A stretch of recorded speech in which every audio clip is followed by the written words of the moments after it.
Hello, I'm Dr. Ronald Brenner, Chairman of the Behavioral Health for Catholic Health. Alzheimer's disease is the type of dementia that's projected to impact 13 million Americans 85 years or older by the year 2050.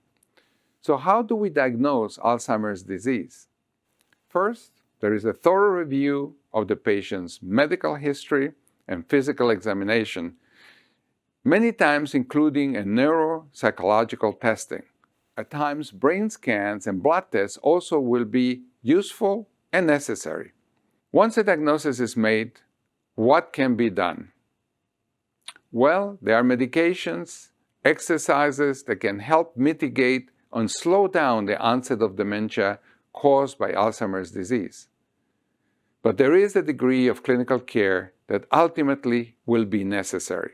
If you or someone close to you appears to be exhibiting signs of Alzheimer's disease, Catholic Health has the care you need.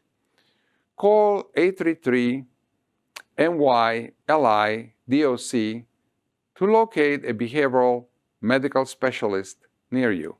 Again, that number is 833-NY-LI-DOC.